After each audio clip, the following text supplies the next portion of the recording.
तो आज हम बात करेंगे एप्लीकेशंस ऑफ डिस्पर्शन के ऊपर। अब डिस्पर्शन क्या है? दरअसल डेटा सेट के अंदर हमारा कितना फैलाव है, ये दरअसल डिस्पर्शन कहलाता है। अब इसकी एप्लीकेशन, इसकी इंपॉर्टेंस क्यों है, इसको हम एक मिसाल के जरिए समझते हैं।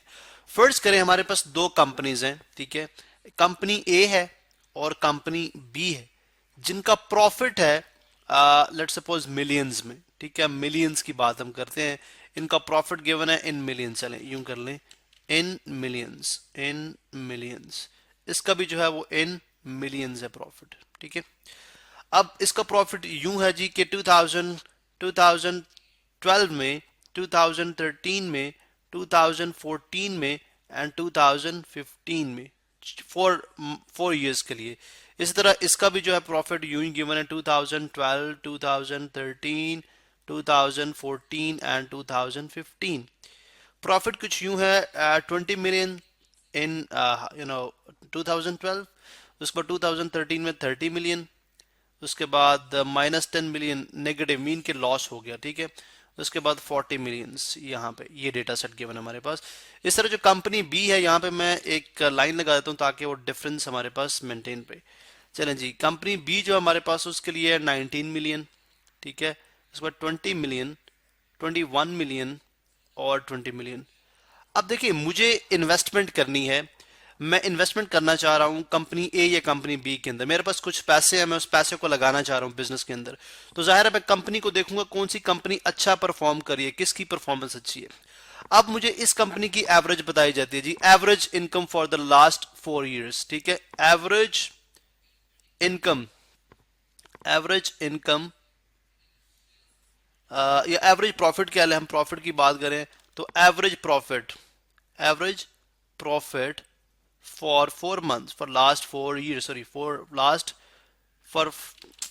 average profit for last 4 years, last 4 years वो कितना आ गया? उसका सिंपल सा वे है कि आप 20 प्लस 30 -10 और प्लस 40 करें, डिवाइडेड बाय 4 करेंगे तो हमारे पास क्या आ जाएगा? एवरेज प्रॉफिट आ जाएगा, जो कि बनता है 50 -10, 40 प्लस 40, 80 डिवाइडेड बाय 4, जो कि बनता है 20 मिलियंस, 20 मिलियंस। अब इसी तरह से अगर आप इस डेटा सेट को देखते हैं, ठीक है, हमारे पास जो सेकंड कंपनी बी है उसमें 19 plus 20 plus 21 plus 20 divided by 4, और 20 plus 20 40, 40 plus 21 61 plus 19 80, 80 divided by 4, और यहाँ पे भी मेरे पास कितना आ गया? 20 मिलियन। अब मैं तो कंफ्यूज हो गया, मुझे अगर दोनों कंपनीज का एवरेज प्रॉफिट बताया गया है, एवरेज प्रॉफिट, तो मैं तो कंफ्यूज हूं, बिकॉज मुझे इस बात का आइडिया नहीं है कि मुझे किस कंपनी के अंदर इन्वेस्टमेंट करनी चाहिए, क्योंकि इस एवरेज की बेसिस के ऊपर इस कंपनी की भी परफॉर्मेंस एक जैसी है और इस कंपनी की भी परफॉर्मेंस एक जैसी है। अब क्या सिर्फ सेंट्रल टेंडेंसी, जो कि हम ऑलरेडी बात कर चुके हैं, क्या सिर्फ सेंट्रल टेंडेंसी या एवरेज जो है किसी डेटा सेट के ऊपर कोई डिसीजन या कोई फैसला लेने के लिए काफी है? नहीं, वहां पे डिस्पर्शन आएगी। डिस्पर्शन की एप्लीकेशंस यहां पे आती हैं। हम देखेंगे जी कि अब जो हम परफॉर्मेंसेज हैं, जिन 4 इयर्स की एवरेज ली गई है, उन एवरेज की जो डेटा है वो आपस में कितना फैला हुआ है, उसका आपस में कितना डिस्पर्शन है, कितना स्प्रेड है।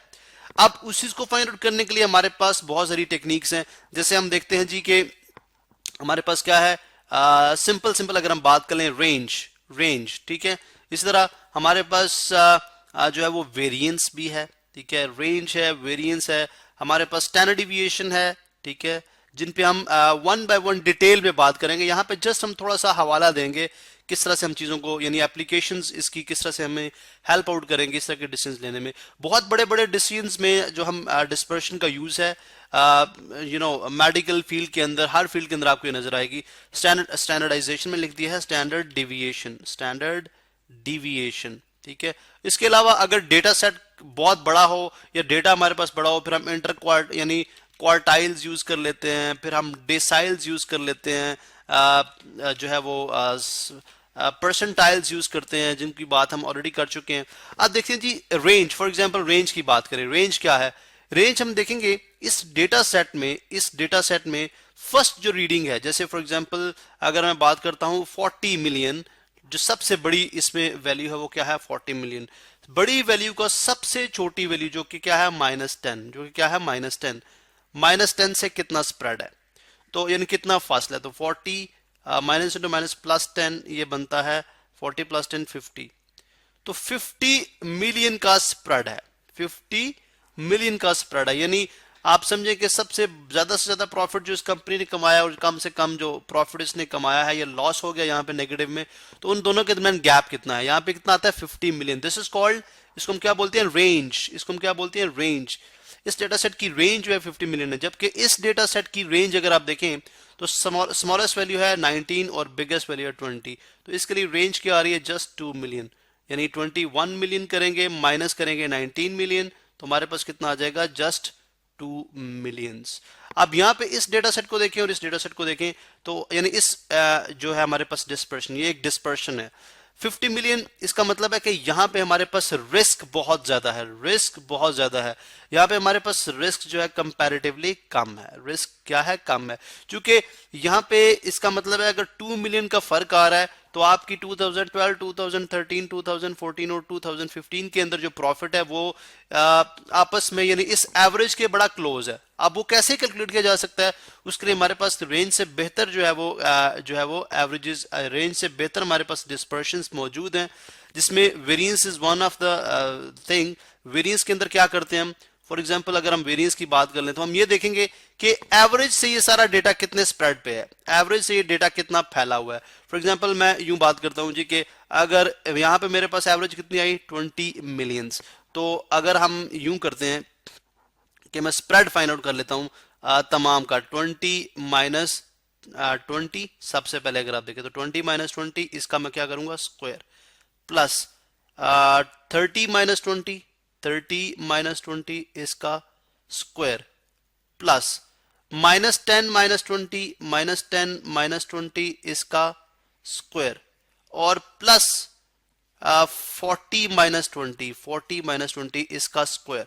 और थ्रू आउट अगर मैं इसको डिवाइड करा दूं बाय 4, क्योंकि मेरे पास 4 जो है वो टर्म्स हैं, 4 आइटम्स हैं, ठीक है, डिवाइडेड बाय 4 कराएंगे तो ये हमारे पास आएगा सिग्मा स्क्वायर, इसको हम बोलते हैं वेरिएंस।